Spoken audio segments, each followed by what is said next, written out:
안녕하세요. 몸짱 역사 민정입니다. 짜잔.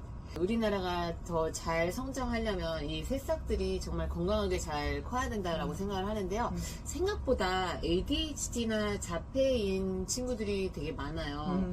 그래서 이제 그런 자녀를 둔 부모님도 너무 속상하시고 그럴 것 같은데 좀 이것을 개선하기 위해서 제가 이제 유해진 원장님을 모셨습니다. 일단 소개 좀 부탁드릴게요. 네.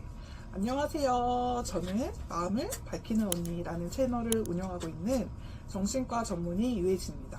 지금 삼성역에서 삼성공감 정신건강의학과를 운영하고 있습니다. 아, 공감? 공감 능력 아주 중요하죠. 그죠?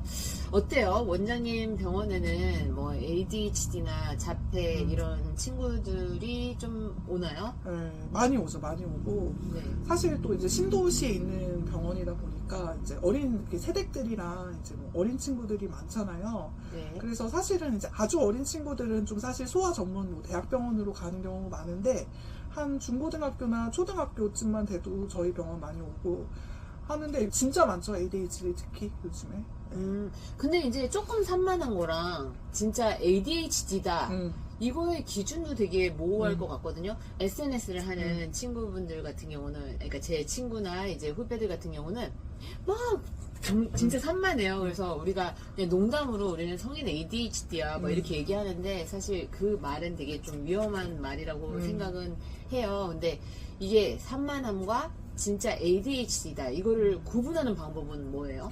사실 그게 되게 논쟁이 많고 지금 그래서 사실 저희 병원에 최근에도 이제 ADHD 되게 유명한 명의 선생님 오셨는데 사실 ADHD가 뭐냐면 약간 충동성 이런 것들이 좀 조절이 어려운 병인 거고 그래서 실제로 좀 신경 발달상에 문제가 있다. 이제 전두엽 기능이나 집행 기능을 발달하는 뇌 기능의 발달에 문제가 있는 거를 ADHD로 보죠. 그래서 여러 가지 지능 검사, 뭐 뇌파 검사, 뭐 자율신경계 검사, 뭐 심리 검사 이런 것들을 해봐서 실제로 뇌 발달상에 좀 불균형이 있는 경우, 또 그런 친구들 중에 이제 학습장애 있는 경우도 되게 많거든요. 그래서 그런 것들 토대로 보고 사실은 진짜 심한 경우는 모를 수가 없어요. 그래서 엄마가 이미 자가진단해서 오시는 경우도 진짜 많고 의사가 봤을 때도 좀 타당해서 거기에 맞춰서 치료하는 경우도 많이 있지만 또 애매하게 또 ADHD가 정말 천의 얼굴을 가진 병이라 그러거든요.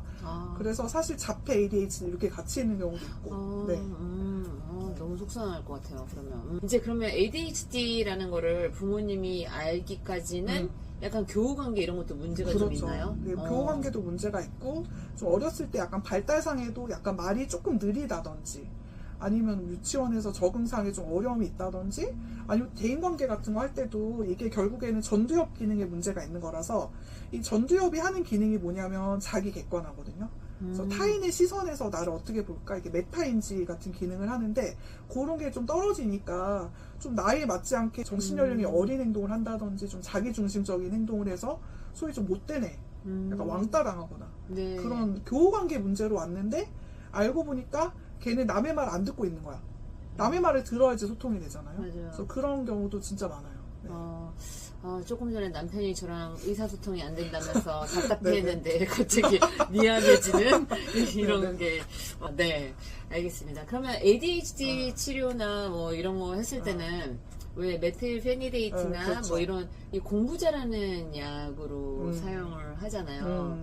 그래서 진짜 멀쩡한 애들한테도 그런 약을 먹이는 케이스들이 있는데 그거는 또 어떻게 생각하시나요? 부작용이 많은데 제가 봤을 때는 그렇죠. 심지어 자살, 뭐 심혈관계에도 문제 있고 뭐 상당히 부작용이 많은데 사실은 그거를 먹는다 그래서 공부를 잘했으면은 제출하겠어요. 근데 공부를 잘하게 하지는 않아요. 그걸 먹는다고. 그래요? 네, 그냥 약간 조금 참을성을 조금 올려준다 정도. 이렇게 공부를 할 때 1시간 앉아있는 애를 한 2시간 정도 앉아있게 해준다.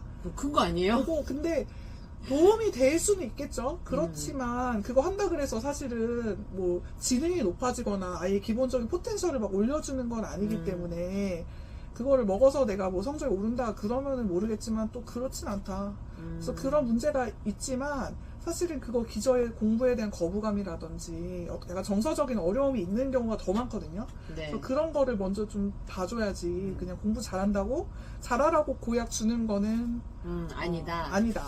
아, 네. 부작용이 더 많으니까 절대 주지 마세요. 키가 안 커요, 키가. 아, ADHD 약 먹으면요? 아, 약간 입맛도 좀 떨어지고, 근데 제가 잘은 모르겠는데 그게 키가 안 큰데요? 예민한 친구들이라서 좀 스트레스 받아서 키가 안 클 수도 있는데 좀 고약 먹으면 키가 좀 안 큰다고 되어 있습니다. 아, 네. 키 안 큰다는 거는 사실 되게 네네. 중요한, 진짜요. 네, 중요한 일이라서, 네, 절대 그 잠깐의 이익을 위해서. 또 우리나라 부모님들이 약간 아이와 나를 동일시해요. 오히려 네. 아이랑 약간 한 발짝 떨어져 주는 게 맞아. 아이한테 스트레스도 덜 주고 그냥 있는 그 자체, 그 아이 그 자체를 좀 더 사랑해 주는 게 아닌가 이렇게 생각을 좀 해봅니다. 맞아요. 새아이의 엄마시다 보니까 제가 많이 이제 보면서 진짜 이렇게 중요한 말씀 되게 별거 아닌 것 같은데 중요한 말씀 많이 하는데 아이랑 나를 진짜 동일시하는 경우 많아요. 그래서 좀 제가 항상 이제 학부모님들 이제 보호자분들 오시면 이제 상담하는 게 아이의 슬픈 감정이나 아이가 힘들어하는 것까지 자기가 다 컨트롤하려고 하는 경우 많아요. 엄마가 해결해 주려고. 근데 사실 그거는 그 아이가 그 힘듦을 짊어지고 내가 해결해 나가면서 성장해 나가야 될 맞아요. 부분인 거거든요. 희노애락도 다 배워야죠. 감정, 다 맞아요. 모든 감정들을. 그런 것까지 다 컨트롤 해주고 그게 안 될 때 막 그럼 화내면서 아이한테 약간 화풀이 하시고 그런 경우 되게 많아서 좀 냅둬라. 뭐 어떻게 하면 잘해요? 그러면 일단 좀 냅두세요. 그렇게 하는 말씀 드린 경우 많아요. 네. 자녀는 내 소유물이 아닙니다. 이제 하나의 인격체니까 좀 한 발짝 떨어져서 저는 어떻게 했냐면 이게 도로가 있다고 생각을 해요. 이것도 되게 중요하다라고 생각하는데 질병도 과하거나 부족하면 생기는 거잖아요. 이 도로가 있는데 아이가 여기서 이렇게 좀 잘 걸어가고 있으면 가만히 냅두고 조금 왼쪽으로 치우쳐 있어도 냅둬요. 여기에 나오면 제가 이제 집어넣어주는 이 도로 안에 집어넣어주는 역할은 맞아요. 부모의 역할이라고 저는 생각을 그래서 하고 오히려 진짜로 이렇게 과도하게 통제를 하는 거는 되게 아이들을 힘들게 하는데 아이들이 그렇다고 해서 통제를 안 하면 편안하냐? 그건 또 아니거든요. 그래서 아이들이 어떤 큰 틀을 잡아주면 그 안에서는 되게 안정감을 느껴요. 근데 그 안에서는 지 마음대로 할 수 있게 선택권을 주자는 거죠. 네, 그래서 맞아요. 아까 말씀하셨던 것처럼. 네, 저 은근히 세뇌시켜요. 뭐라 그러냐면 우리 애들이 이제 다 앉아서 식사를 할 때 이제 남편이랑 둘이 얘기하는 척 하는 거지. 아니 뭐 그랬대네 이러면서 뭐 어쨌대네 뭐 남 얘기를 하는 거야. 그러면서 이럴 땐 그렇게 해야지. 아니지 오빠 그 잘못된 거지. 막 이러면서 일부러 그러면 얘네들이 들으라고. 아 너무 지혜롭게 쌓여온 내공이 있기 때문에 제가 보니까 자녀도 이제 셋이나 키우는 게 쉬운 일이 아니잖아요. 네. 약국까지 하고. 저 옛날에 어떻게 했는 줄 알아요? 네. 제가 사실 너무 어린 상태에서 아이를 낳았었기 때문에 이렇게 보고서 세뇌를 시켰어요, 저를. 나 나중에는 5년, 10년 더 많이 앞서 나가 있을 거야. 오. 현재 잘 버티자? 뭐 이러면서 잘하고 있어, 재원아? 뭐 이러면서 스스로 저랑 얘기했어, 저랑. 근데 이것도 제가 실제로 그 진료실에서 환자분들한테 많이 권하는 방법. 아, 그래요? 자기를 칭찬하는데 되게 인색한 분들이 많거든요. 그래서 이제 칭찬을 해주는 거죠. 네. 안 그러면 저도 우울증 걸렸을 수도 맞아요. 있어요. 왜냐면 친구들은 다 막 직장에 취직했지, 약국을 오픈해서 막 했지, 저 혼자 막 집에 틀어박혀가지고 육아를 해야 되니까 또 20, 30대 젊을 때 이러니까 좀 그렇더라고요. 그래서 이제 이렇게 스스로 체면 걸고 했었습니다. 그래서 저도 가끔 아이들한테 뭐 이런 거야? 이렇게 막 확고하게 얘기해야 될 때는 이렇게 대놓고 딱 보고 얘기해요. 아니 눈빛에 딱 힘이 아, 있으셔가지고 그래요? 딱 이렇게 눈을 딱 보면서 하면은 원래 말 중에 한 70%는 비언어적인 소통이고 30%만 언어적인 거거든요. 그래서 어떤 중요한 말 있을 때 이게 눈을 딱 네. 보고 눈으로 얘기해 주는 게 엄청 중요한 거라서 그러면 이제 자폐. 저는 자폐인 게 좀 더 속상하더라고요. 그죠? 그쵸. 이게 완치될 확률이 많지는 않죠, 생각보다. 근데 이제 자폐도 사실 이게 자폐 스펙트럼이라 그러잖아요. 네. 그래서 되게 경도의 자폐도 있고 이런 친구들 같은 경우에는 사실은 이렇게 잘만 치료하면은 되게 정상적인 생활로 가는 경우가 되게 많은데 되게 이제 자폐 스펙트럼 중에서도 좀 중증인 친구들 그런 친구들은 사실 많은 도움이 필요하고 좀 성인기가 돼서도 좀 부모님이 도와줘야 되고 그런 경우가 실제로 있죠. 그래도 이제 그런 친구 중에서도 그래도 집안 분위기가 좀 편안하고 부모님이 좀 정서적으로 안정되어 있는 경우에는 그래도 부족한 면이 있더라도 나중에 그래도 똑같은 장애가 있는 친구들보다는 훨씬 더 사회에 나가서 적응하고 잘 지내고 본인 스스로 행복하게 지낼 가능성이 더 크다고 봅니다. 사실은 이 자폐가 MRI 상에서 뭐 이렇게 크게 문제가 있는 건 아니거든요. 네. 특별히 딱 눈에 보이는 장애가 있는 게 아니고 학문적으로 설명하면 미세 뇌 손상이 있는 거예요. 오. 그래서 뭐 MRI 상에서 보이는 뭐 종양이라든지 뇌 구조 이상이라든지 그런 큰 문제는 없지만 좀 현미경적으로 봤을 때 뇌 신경망이 좀 튼튼하지 않다든지 조금 미세하게 좀 염증이 있다든지 뇌 손상이 있다든지 그런 상태를 이제 자폐라고 하는 거고, 그렇기 때문에 이렇게 다른 친구들에 비해서 신경이 소통되고 전달되고 발달되는 속도가 조금 느리고 조금 잘못된 방향으로 가기도 하고 하는 그런 문제가 생기는 거죠.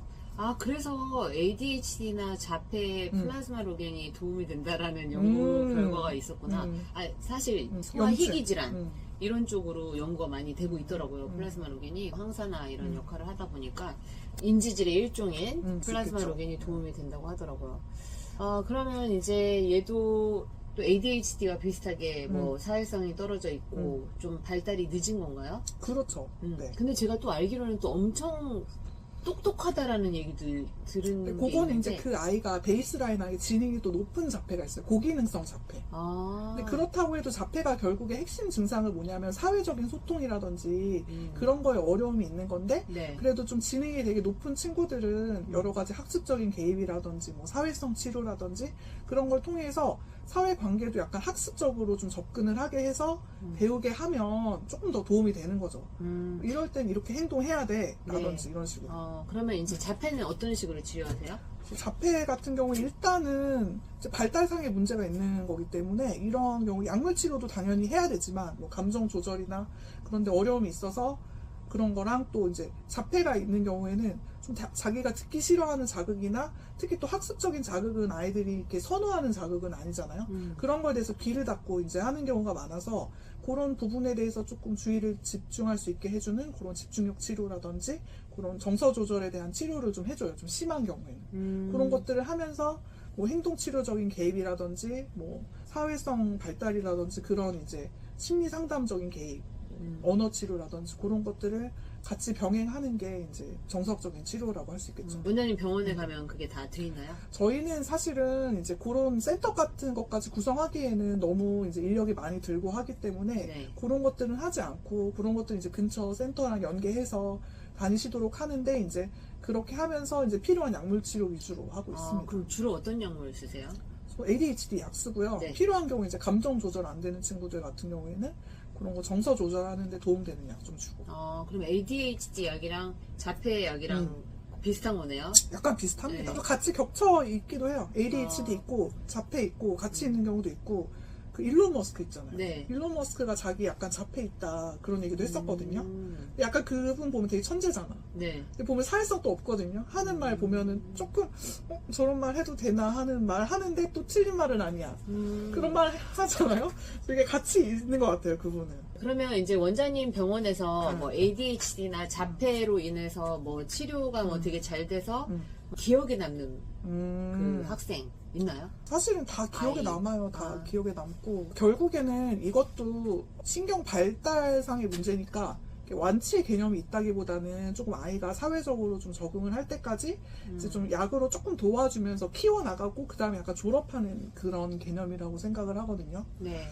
그래서 이 친구도 ADHD인데 약간 그런 친구 중에 자폐기 있는 애들이 많아요. 그래서 되게 처음에는 엄마가 되게 외동딸이고 되게 아끼는 딸이라서 왔는데, 그러니까 처리 속도가 느려가지고 말이 느려.